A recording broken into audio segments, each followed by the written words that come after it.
आज की इस वीडियो का टॉपिक है शैडो प्राइस। इस वीडियो में हम जानेंगे शैडो प्राइस क्या होती है, कंपनी शैडो प्राइस को क्यों कैलकुलेट करती है और शैडो प्राइस किस तरह से कैलकुलेट की जाती है। तो सबसे पहले अगर शैडो प्राइस की बात की जाए तो शैडो प्राइस बेसिकली एक स्कार्स रिसोर्स की एक्स्ट्रा यूनिट अगर ऐड कर दी जाए, उसमें स्कार्स रिसोर्स वो जो कि अवेलेबल कम होता है। बेसिकली ये वो लिमिटिंग फैक्टर होता है जो कंपनी को बाउंड कर देता है कंपनी को कि कंपनी इससे आगे प्रोड्यूस नहीं कर सकती। एक लिमिट लगा देता है, मतलब कि एक हद तक कम चीज जो है वो जब मुयस्सर होती है, अगर उस कम रिसोर्स का, अगर उस स्केर्स रिसोर्स का एक एक्स्ट्रा यूनिट दे दिया जाए कंपनी को, तो उस एक एक्स्ट्रा यूनिट पर जो कंट्रीब्यूशन इंक्रीज होगा या जो कंट्रीब्यूशन ड्रॉप होगा, उस कंट्रीब्यूशन को हम कहते हैं शैडो प्राइस। मतलब स्केर्स रिसोर्स के एक एक्स्ट्रा यूनिट को अवेलेबल करने से जितना कंट्रीब्यूशन में इंक्रीज या डिक्रीज आएगा, वो इंक्रीज या डिक्रीज शैडो प्राइस कहलाता है। अब यहाँ पर अगर बात की जाए कि शैडो प्राइस कंपनी क्यों यूज करती है, तो कंपनी कॉस्ट बेनिफिट अकाउंटिंग के लिए शैडो प्राइस का इस्तेमाल करती है। वो किस तरह से कि अगर स्केर्स रिसोर्स का, अगर जो रिसोर्स कम है उनका एक और यूनिट खरीद लिया जाए, तो क्या कंपनी को कॉस्ट बेनिफिट होगा या नहीं होगा। उसके बाद कंपनी ये देखने के लिए कि एक स्केर्स रिसोर्स की एक एक्स्ट्रा यूनिट ऐड करने से क्या कंपनी के प्रोडक्ट की वर्थ इंक्रीज होती है या डिक्रीज होती है, इस वर्थ को जानने के लिए कंपनी शैडो प्राइसिंग का इस्तेमाल करती है। अब यहाँ पर शैडो प्राइस भी से कहा जाता है और शैडो प्राइसिंग भी कहा जाता है। शैडो प्राइस ये पर यूनिट कंट्रीब्यूशन है जो कि स्कार्स रिसोर्स का होता है, और शैडो प्राइसिंग इस अमल को कहते हैं जिसके थ्रू ये कंट्रीब्यूशन कैलकुलेट किया जाता है। अब यहाँ पर हम सपोज कर लेते हैं कि एक कंपनी है जिसे हम कहते हैं कि अली लिमिटेड कंपनी है, और अली लिमिटेड कंपनी की दो प्रोडक्ट्स हैं, एक है प्रोडक्ट ए और दूसरी है प्रोडक्ट बी। इसी तरह से हम एज्यूम कर लेते हैं कि अली लिमिटेड कंपनी के पास दो तरह के जो हैं वो रिसोर्स हैं, एक रिसोर्स है मटेरियल और दूसरा रिसोर्स है लेबर। हम एज्यूम ये करते हैं कि अली लिमिटेड कंपनी जो है वो लेदर के बैग्स बनाती है, तो यहाँ मटेरियल जो हो जाएगा वो लेदर हो जाएगा और लेबर जो हो जाएगी वो हो जाएगी ऑर्स। अब यहाँ पे एज्यूम ये करते हैं कि लेदर एक यूनिट के लिए 100 केजीज चाहिए और बी की एक यूनिट के लिए 80 केजीज चाहिए। या हम इसकी फिगर को थोड़ा सा छोटा कर लेते हैं। यहाँ पे हम एज्यूम करते हैं कि ए के लिए 8 यूनिट्स चाहिए और बी के लिए 10 यूनिट्स चाहिए। इसी तरह से लेबर की 4 यूनिट्स चाहिए, ए के लिए 4 आवर्स चाहिए ए के लिए, और बी के लिए 10 आवर्स चाहिए। और जितने आवर्स कंपनी को अवेलेबल हैं ये लेदर बैग्स बनाने के लिए, वो हम एज्यूम कर लेते हैं कि 11,000 आवर्स हैं और यहाँ पर 9,000 आवर्स अवेलेबल हैं। अब यहाँ पर जो हमारे पास वर्किंग स्टार्ट होती है वो उस ऑप्टिमम प्रोडक्शन से वर्किंग स्टार्ट होगी जो कि हमने लिमिटिंग फैक्टर को कैलकुलेट करते हुए बनाई थी। और ऑप्टिमम प्रोडक्शन बेसिकली वो पॉइंट होता है जिसके ऊपर वो प्रोडक्शन का लेवल होता है जिसके ऊपर कंपनी की जो कॉस्ट है वो मिनिमम होती है, कॉस्ट जो है वो लोएस्ट होती है। तो यहाँ पे इस प्रोडक्शन लेवल का हमें पता लिमिटिंग फैक्टर की जब हम कैलकुलेशन करते हैं, लिमिटिंग फैक्टर की टेक्निक लगाते हैं, तब हमें पता चलता है कि कितना ऑप्टिमम प्रोडक्शन लेवल है। और हम एज्यूम कर लेते हैं कि जो ऑप्टिमम प्रोडक्शन लेवल है वो जो हमारे पास ए प्रोडक्ट है उसके लिए है 500 और बी प्रोडक्ट के लिए है 700। अब ये जो ऑप्टिमम प्रोडक्शन है इसको हम लिमिटिंग फैक्टर के थ्रू ऑलरेडी लिमिटिंग फैक्टर वाली वीडियो में कैलकुलेट करके सीख चुके हैं। अब यहाँ तक हमने अंडरस्टैंडिंग ले ली है कि जो मटेरियल है वो भी कंपनी का लिमिटिंग फैक्टर है और जो लेबर है वो भी कंपनी का लिमिटिंग फैक्टर है। इसका पता हमें किस तरह चलेगा, इसका पता हमें इस तरह से चलेगा कि अगर 8x मतलब कि अगर प्रोडक्ट ए की बात की, अगर मटेरियल की बात की जाए, क्योंकि मटेरियल जो है वो अब कंपनी के पास कॉन्स्ट्रेंट आ रहा है। अब जब हमने लिमिटिंग फैक्टर बनाए थे तो उनमें हमने एक जो कॉन्स्ट्रेंट था वो हमने क्या बनाया था, वो हमारे पास था 8x प्लस 10y, जिनमें x हमने कहा था number of unit of a है जो कि 500 है, और b हमने number of unit of b को कह दिया था जो कि 700 है।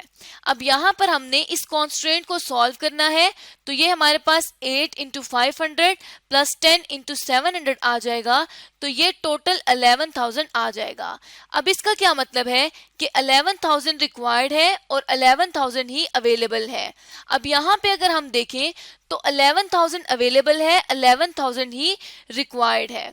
तो ये कंपनी के पास कॉन्स्ट्रेंट है जो कि कंपनी को बाउंड कर रहा है कि कंपनी 11,000 से ऊपर नहीं बढ़ सकती, क्योंकि कंपनी की अवेलेबिलिटी ही सिर्फ 11,000 केजीज की ही है। तो ये जो कॉन्स्ट्रेंट है जो कि कंपनी को बाउंड करता है कि कंपनी इस हद से आगे नहीं बढ़ सकती, उस कॉन्स्ट्रेंट को हम कहते हैं बाइंडिंग कॉन्स्ट्रेंट। और शैडो प्राइसिंग बेसिकली जहां पर बाइंडिंग कॉन्स्ट्रेंट होता है वहां से स्टार्ट होती है, क्योंकि जब कंपनी के पास स्केर्स रिसोर्स होगा, ये बाइंडिंग कॉन्स्ट्रेंट कंपनी को ये बताता है कि कंपनी के पास इतने रिसोर्सेज नहीं हैं कि कंपनी मजीद प्रोडक्शन कर सके, मतलब कि ये स्कार्स रिसोर्स को रिप्रेजेंट करता है। तो यहाँ पर अब हम स्टार्ट करेंगे शैडो प्राइसिंग, क्योंकि शैडो प्राइसिंग स्टार्ट ही किसकी की जाती है, जो हमारे पास बाइंडिंग कॉन्स्ट्रेंट होता है उसकी। तो यहाँ से शैडो प्राइसिंग स्टार्ट करने के लिए अब हम क्या करेंगे कि ये जो हमारे पास यूनिट है इसकी जो हमारे पास अब लेबर है उसको भी यहाँ पर अब हम लिख लेंगे। तो लेबर की तरफ अगर आए तो labour 4 kgs plus 4x plus 10x is equal to 9,000 है। तो यहाँ पर 4x plus 10x is equals to 9,000 हमने लेबर का कॉन्स्टेंट भी बना दिया है। अगर हम इसको मजीद भी कैलकुलेट करें तो तब भी हमारे पास ये उसी तरह से 9,000 आ जाएगा। तो मतलब कि 9,000 अवेलेबल है और 9,000 ही रिक्वायर्ड भी है। तो लेबर भी जो हो गया वो हमारे पास बाइंडिंग कॉन्स्टेंट हो जाएगा। अब यहाँ पर एक भी बाइंडिंग कॉन्स्ट्रेंट है और दूसरा भी बाइंडिंग कॉन्स्ट्रेंट है। इसका यह मतलब हो गया कि हम लोग यहाँ पर इस्तेमाल करेंगे शैडो प्राइसिंग, क्योंकि 2 हमारे पास बाइंडिंग कॉन्स्टेंट आ चुके हैं और 2 ही हमारे पास प्रोडक्ट्स हैं।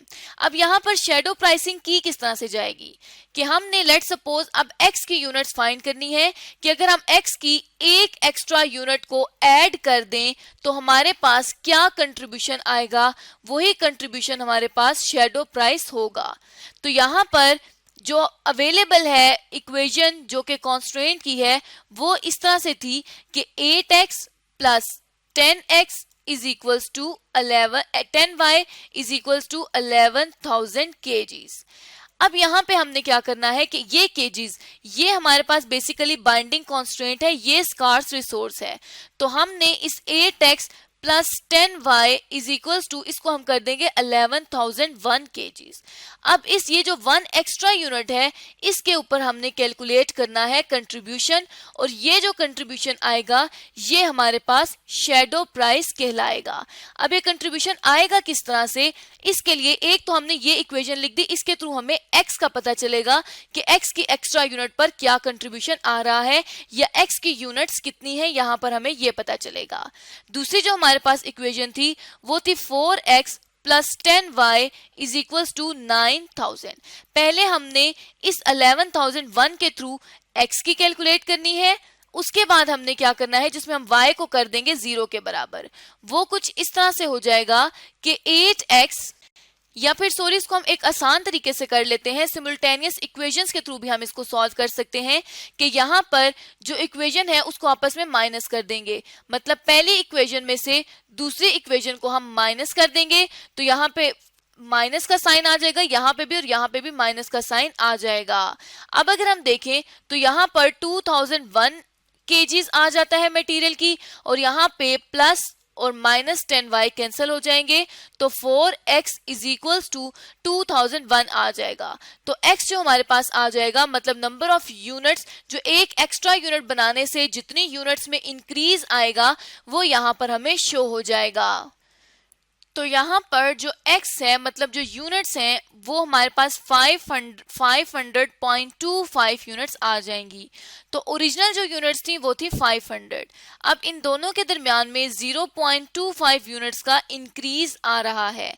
इस इंक्रीज के कंट्रीब्यूशन पर यूनिट को कैलकुलेट किया जाएगा और उसे कहा जाएगा कि ये है कंपनी की शैडो प्राइसिंग। तो जहां पर बाइंडिंग कॉन्स्टेंट आ रहा होता है उसे हम कहते हैं कि इस जगह पर शैडो प्राइसिंग की जा सकती है। जबकि अगर लेट सपोज कि 9000 रिक्वायर्ड था लेकिन अवेलेबल जो है वो हमारे पास 10,000 केजीज का है। अब देख सकते हैं हम कि अवेलेबिलिटी ज्यादा है, कंपनी को पहले से ही ज्यादा मटेरियल कंपनी के पास पड़ा हुआ है, तो कंपनी को एक एक्स्ट्रा यूनिट बाहर से लेने की जरूरत नहीं है। जब कंपनी एक एक्स्ट्रा यूनिट नहीं लेगी, कंपनी कंप्रोमाइज नहीं करेगी, तो उसके कंट्रीब्यूशन में कोई फर्क नहीं पड़ेगा शैडो प्राइसिंग के कंसेप्ट के मुताबिक। तो यहाँ पर जब कंपनी के पास अब ये जो इन दोनों के दरमियान में डिफरेंस आ रहा है 1000 का, इसे हम कहेंगे कि ये स्लैक है। तो जब अवेलेबिलिटी और रिक्वायरमेंट के दरमियान में अवेलेबिलिटी ज्यादा हो, तो जितनी अवेलेबिलिटी ज्यादा होती है, जितना गैप आता है, उसे हम कहते हैं कि ये कंपनी के पास स्लैक है। तो जहां पे स्लैक होगा वहां पे शैडो प्राइसिंग नहीं की जाएगी। अब मजीद शैडो प्राइसिंग को कैलकुलेट किस तरह से किया जाता है उसको हम आने वाली वीडियो में मजीद डिस्कस करेंगे अपनी प्रॉब्लम के अंदर। तो इस तरह से आज की इस वीडियो में हमने शैडो प्राइसिंग के बारे में जान लिया कि शैडो प्राइसिंग क्या होती है।